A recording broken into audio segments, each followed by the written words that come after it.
Welcome dear रॉकर्ट्स। आज की adventure movie forbidden land in the underworld में आपका स्वागत है। और ये पूरी की पूरी मूवी समुद्री एडवेंचर से भरी पड़ी है, इसलिए एंड तक जरूर देखेगा। मूवी की शुरुआत समुद्र के बीच एक शिप में होती है, जहां पर कुछ पायरेट्स सोने का कवच पहने हुए एक आदमी पर अटैक कर देते हैं। लगता है ये पायरेट्स का सरदार है। वो पायरेट्स को वार्न करता है कि अपने सरदार पर अटैक करके तुम अच्छा नहीं कर रहे हो, तुम जिंदा नहीं बच सकते। तभी एक छोटा लड़का बहुत घबराकर इन्हें छुप कर देखता है। एक पायरेट कहता है कि आपने समुद्र के नीचे पाताल लोक की शक्ति को बाहर न निकालकर बड़ी गलती कर दी है, आपने हमें धोखा दिया है। ये कहकर वो सरदार को शूट कर देता है और फिर सरदार समुद्र में गिर जाता है। दरअसल ये पायरेट्स कई साल से पाताल लोक में बंद पड़ी शक्ति को अपने फायदे के लिए इस्तेमाल करने की कोशिश कर रहे हैं, लेकिन सरकार ने इसका साथ नहीं दिया, इसलिए वे सरदार को मार डालते हैं। वो छोटा लड़का भी समुद्र में कूद जाता है। तब एक गॉडजिला जैसा बड़ा क्रिएचर शिप के पास आता है। अब सभी घबरा जाते हैं, लेकिन वो समुद्र की गहराइयों में कहीं गायब हो जाता है। कई साल बाद एक गांव को दिखाते हैं, जहां सारे घर समुद्र पर तैर रहे होते हैं। ये गांव अपनी हर जरूरत के लिए समुद्र पर निर्भर है। एक जवान लड़का अपने कपड़े उतारकर गांव के किसी उत्सव में भाग लेता है, फिर वो वहां के पवित्र जल को पीता है और सभी के साथ समुद्र में जाता है। और यही हमारी मूवी का हीरो है, जिसका नाम है हेसंग। इस गांव के लोगों का रोजगार ये है कि वे समुद्र की गहराइयों में जाकर वहां पड़ी हुई पुरानी और कीमती चीजें निकालकर बाहर बेचते हैं, और इसी तरह पूरा गांव अपना गुजारा करता है। हेसंग पहली बार इस काम के लिए निकला हुआ है। हेसंग के पापा कहते हैं कि तुम्हें और ट्रेनिंग की जरूरत है, पर हेसंग कहता है कि वो सब कुछ मैं देख लूंगा पापा, आप फिक्र मत कीजिए। ये कहकर वो समुद्र में कूद जाता है। अब समुद्र तल पर बड़ी बड़ी मछलियां, टूटे हुए शिप के कुछ पार्ट्स वगैरह देखकर हीरो हैरान हो जाता है। तभी नीचे से भंवर जैसा कुछ ऊपर आता है, पर हेसंग बच जाता है। दूसरी ओर उसके साथ ही टूटे हुए शिप के कुछ बॉक्सेस, लोहे की चीजें और भी काफी सारी चीजें निकालकर बाहर अपने शिप में लौटाते हैं। हेसंग नहीं आता और उसके पापा टेंशन में होते हैं। हेसंग तो अंदर खजाना ढूंढ रहा होता है, जिससे कि वो जल्द ही अमीर बन जाए और उसको रोज रोज खजाने की तलाश न करनी पड़े। तभी उसको एक गोल्ड प्लेट दिखती है। हेसंग उसमें से थोड़ा काट कर रख लेता है।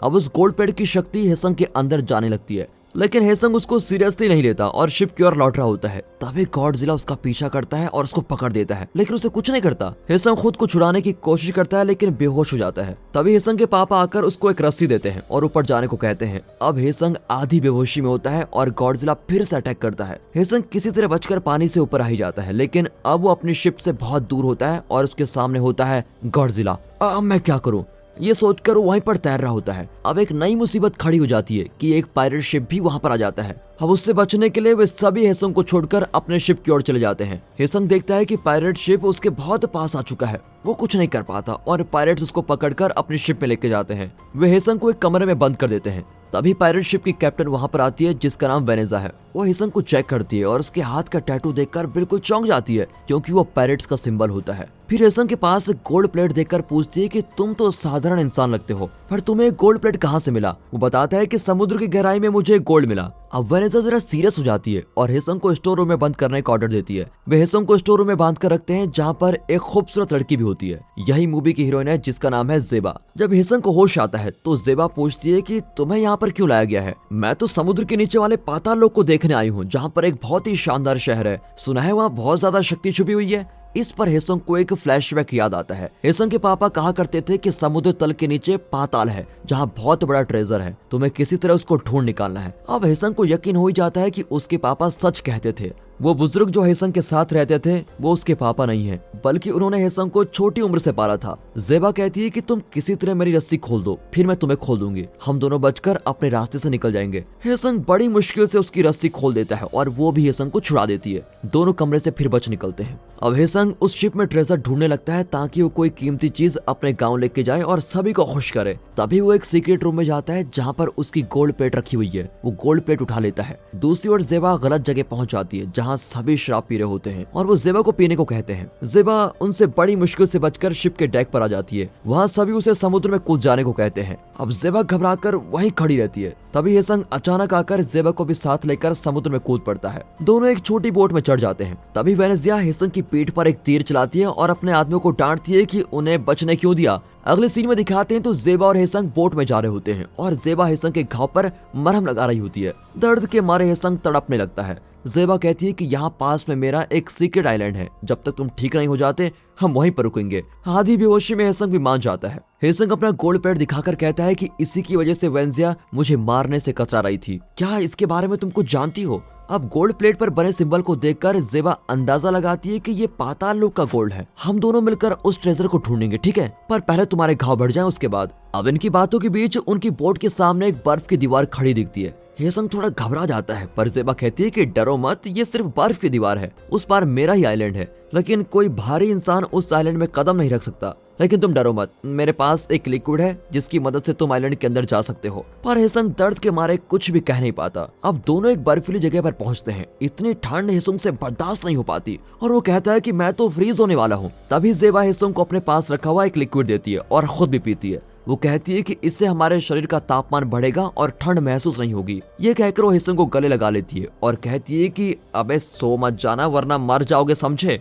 फिर जेबा उसे समुद्री राजा और पातालोक की कहानी सुनाती है ताकि वो जागा रहे। कहानी सुनते सुनते वे बर्फीली जगह को पार करके सीक्रेट आइलैंड में पहुंच जाते हैं। अगले सीन में हेसंग एक गांव में होता है जहां चारों तरफ बांस का जंगल है। एक छोटी लड़की आकर हेसंग को एक गिफ्ट देती है और हेसंग खुशी से उसको ले लेता है। फिर वो अपने टैटू को देखता है, लेकिन वहाँ पर पट्टी बंधी होती है। तभी एक आदमी कहता है कि अपने टैटू के बारे में फिक्र मत करो, मैं उसके बारे में यहाँ किसी को कुछ नहीं बताऊंगा। दरअसल हेसंग के हाथ का टैटू पायरेट्स का सिंबल है और इसी वजह से उसके गांव में भी लोग उसको नापसंद करते थे। अगर यहाँ के लोगों को पता चल गया तो वह हेसंग को गांव से निकाल देंगे, इसलिए उस आदमी ने हेसंग के टैटू को छुपा दिया था। इतने में जेबा आकर उसको नए कपड़े देती है और कहती है कि ये इस गाँव में सबसे समझदार इंसान है और इसका नाम गत्सव है। अब हेसंग गत्सव को अपना गोल्ड प्लेट दिखाता है तो वो बिल्कुल चौंक जाता है और हेसंग को एक बुक पकड़ाकर कहता है ये बहुत ही स्पेशल आदमी की डायरी है, इसमें वही सिंबल है जो इस गोल्ड प्लेट पर है। उस बुक में पातालोक के बारे में बहुत कुछ लिखा होता है और एक मैप भी होता है। फिर हेसंग बुक पढ़कर उन्हें पूरी बात बताता है तो वे बहुत ही खुश हो जाते हैं। गत्सव कहता है कि मैं 10 साल से इस आइलैंड पर हूँ लेकिन इस बुक को कभी समझ नहीं पाया, लेकिन तुमने इसको एक ही बार में समझ लिया, वाह ये तो गजब की बात है। अब तीनों बुक लेकर चलने लगते हैं। बुक में ये भी लिखा होता है कि पातालोक इस आइलैंड पर ही है, लेकिन जब तक एक स्पेशल इंसान नहीं आ जाता पातालोक का पता लगाना नामुमकिन है।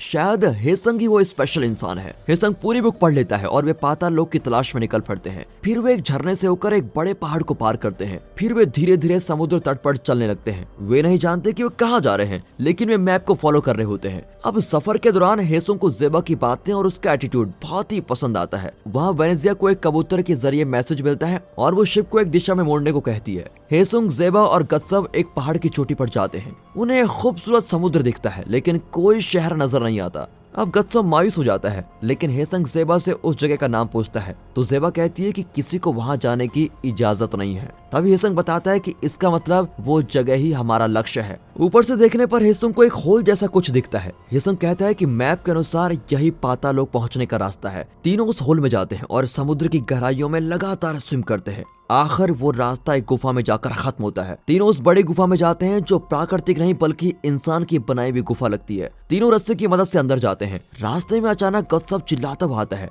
दरअसल समुद्र का पानी बहुत तेजी से अंदर आ रहा होता है। वे तेजी से भागते हैं लेकिन जेबा फिसलकर गिर जाती है। अब हेसंग अपना हाथ पानी की तरफ करता है तो सारा पानी एकदम फ्रीज हो जाता है। ये देखकर जेबा चौंक जाती है कि ये क्या चीज है और पूछती है कि सच बताओ यार, तुम हो कौन। फिर दोनों गुफा के मेन एरिया में आते हैं। वहाँ गत्सव बहुत ही खुशी के साथ हेसंग को बुलाता है क्योंकि जमीन पर एक और मैप होता है जो बुक वाले मैप का बाकी हिस्सा लगता है। हेसंग भी बहुत ही खुश होता है, पर अब जेबा हेसंग से डरती है कि न जाने उसके पास क्या क्या शक्तियां होंगी। अब उसका डर कम करने के लिए हेसंग बताता है कि मैं एक अनाथ हूँ, पर जेबा को विश्वास ही नहीं होता क्योंकि वो हेसंग का सुपर पावर देख चुकी है। वो कहती है कि झूठ मत बोलो, तुम्हारे पास सुपर पावर्स हैं, तुम जरूर एक पायरेट हो ना। हेसंग खुद नहीं जानता कि वो कौन है, इसलिए वो कोई जवाब नहीं देता। इस पर जेबा रूठ कर चली जाती है। हेसंग उसके पीछे जाता है। तभी गत्सव जेबा को रोकता है और उसकी आवाज बहुत ही बदल जाती है। वो हेसंग से कहता है कि तुम्हारा नाम सिर्फ हेसंग नहीं बल्कि वैन हेसंग है। तुम्हारे पिता पायरेट्स के सरदार थे। और तभी हेसंग को एक विजुअल दिखता है जिसमें हेसंग छोटा बच्चा है और उसके पिता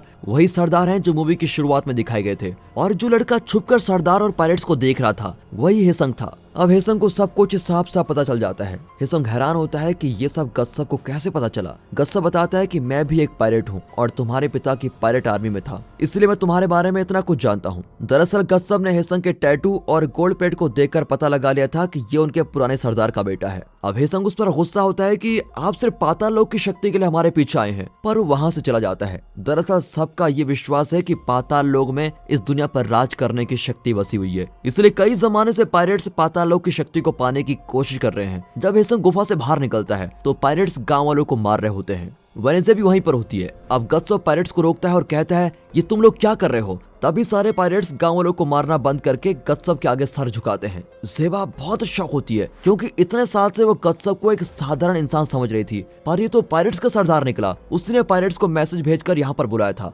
ये सब जानकर हेसंग समझ जाता है कि पाताल लोक को ढूंढने के लिए ही गत्सब इतने साल से गांव में रह रहा था। अब गांव के लोग जान जाते हैं कि हेसंग भी पायरेट का ही बेटा है और वो उसको घेर लेते हैं। छोटे बच्चे उस पर पत्थर फेंककर उसे गांव से निकल जाने को कहते हैं। जेबा भी उसे स्वीकार नहीं करेगी और वो अपने पुराने गांव में भी नहीं जा सकता। अब और कोई रास्ता न पाकर वो गत्सब के शिप में जाता है और उससे पूछता है कि मेरे पिता की मौत कैसे और क्यों हुई। गत्सब बताता है कि तुम्हारे पिता ने पाताल लोक का पता लगा लिया था, लेकिन उन्होंने हमें बताने से इनकार कर दिया। पायरेट्स के बीच कोई रहस्य नहीं होना चाहिए, लेकिन उन्होंने पायरेट्स का नियम तोड़ दिया था, इसलिए हमने उन्हें खत्म कर दिया। अब ये सुनकर हेसंग बहुत ही इमोशनल हो जाता है, लेकिन कोई फैसला नहीं कर पाता। अब लालची गत्सब हेसंग को कन्विंस करने की कोशिश करता है कि तुम एक पायरेट हो और पाताल लोक की शक्ति से तुम दुनिया के राजा बन सकते हो। अभी हेसंग बहुत ही उलझा हुआ होता है और चिल्लाने लगता है। उसकी शक्ति से पीछे रखा हुआ टैंक टूट ही जाता है। उसके पिता पायरेट्स के सरदार थे, इसलिए उसमें भी उनकी शक्ति होती है। अब गत्सब को विश्वास हो जाता है कि हेसंग ही उन्हें पाताल लोक ले जा सकता है। आखिर हेसंग भी उसकी बात मान ही जाता है। दूसरी ओर गांव में पायरेट्स अटैक से एक बुजुर्ग की जान चली जाती है और पूरा गांव शोक मना रहा होता है। पर जेबा हेसंग के बारे में सोचती रहती है।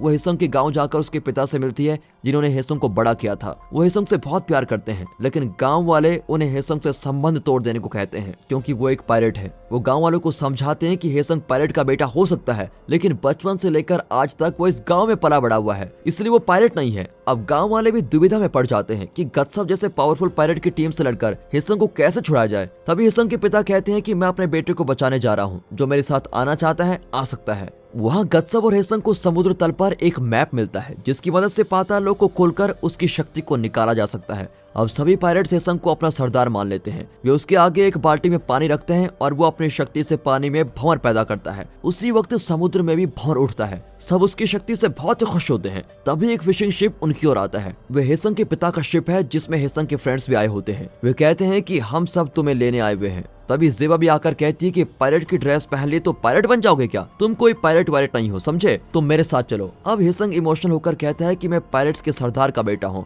मुझे किसी भी गाँव में स्वीकार नहीं किया जा रहा है और अब यहाँ मेरा घर है और ये मेरा परिवार है। ये सुनकर जेबा और हेसंग के फ्रेंड्स बहुत दुखी होते हैं। तभी हेसंग के पिता उसके शिप में आते हैं और कहते हैं तुमने अभी तक छोटा मोटा ट्रेजर ढूंढना भी नहीं सीखा है, मैं तुम्हें ट्रेन करूंगा, तुम हमारे साथ चलो। तभी हेसंग को लेने उसके गांव से 10-20 शिप आते हैं। गांव वालों का प्यार देखकर वो अपने पिता को गले लगाकर रोता है कि मैं अभी आपके साथ चलूंगा। बाप बेटा पायरेट शिप से निकलने जाते हैं कि अचानक गत्सब हेसंग के पिता को शूट कर देता है। वो कहता है कि तुम्हारे असली पिता को भी मैंने ही शूट किया था और अब इन्हें भी इसी गन से शूट करना पड़ा। लगता है ये गन तुम्हारी फैमिली के लिए बनी है। इस पर हेसंग को बहुत गुस्सा आता है और दोनों पक्षों में घमासान लड़ाई होती है। गत्सब स्पेशल सूट पहनकर समुद्र में कूद जाता है और पाताल लोक की खोज करता है। हेसंग के पिता नहीं चाहते कि पाताल लोक की शक्ति गत्सब के हाथ लगे, इसलिए उन्होंने उस शक्ति को मिटाने की कोशिश की थी। अब गत्सब हेसंग की शक्ति से पाताल लोक की शक्ति को पाने की कोशिश कर रहा है। लड़ाई के बीच जेबा छुप जाती है, लेकिन वेनेजा उस पर अटैक करती है। हेसंग आकर वेंजिया से लड़ता है, लेकिन अब उसकी कोई भी पावर काम नहीं करती। वेंजिया हंसकर कहती है कि अब तुम एकदम जीरो हो। ये कहकर वो हेसंग पर झपट पड़ती है, लेकिन ऐन वक्त पर गॉडजिला वेंजिया को पकड़कर समुद्र में लौट आता है। ये देखकर सभी घबरा जाते हैं।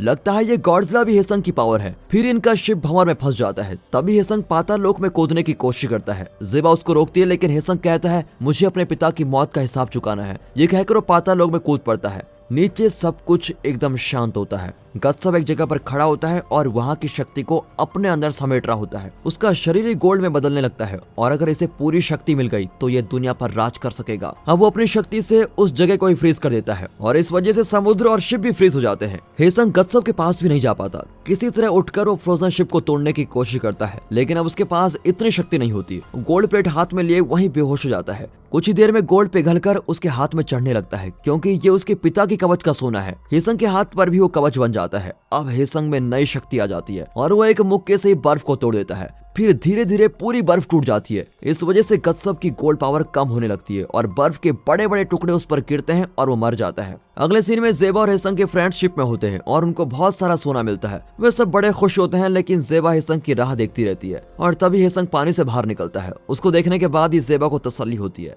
अब सभी खुशी खुशी शिप में लौट रहे होते हैं। जेबा हेसंग से कहती है कि मुझे अभी एक राइड पर जाना है। ये कहकर वो तुरंत समुद्र में कूद जाती है। हेसंग को भी तसल्ली होती है कि उसने पाताल लोक की शक्ति को नष्ट कर दिया है और अब कोई उस शक्ति का गलत इस्तेमाल नहीं कर सकता। वो खुशी से समुद्र की खूबसूरती को निहार रहा होता है। तभी ज़ेबा समुद्री गॉडजिला पर मजे से राइड कर रही होती है। और दोस्तों इसी के साथ ये फैंटास्टिक मूवी यहाँ पर खत्म होती है। दोस्तों अगर आप ऐसी समुद्री मूवी देखना पसंद करते हो तो मैं आपको सजेस्ट करूंगा कि आप द श्वेलर्स देखो। इसमें एक लड़की पूरे समुद्र में सिर्फ एक शार्क से लड़ती रहती है और कैसे दोनों के बीच घमासान होता है। ये देखने के लिए देखिए इस मूवी को। बाकी मिलते हैं अगली वीडियो में, तब तक के लिए गुड बाय, अपना ख्याल रखिएगा and finally thanks for watching.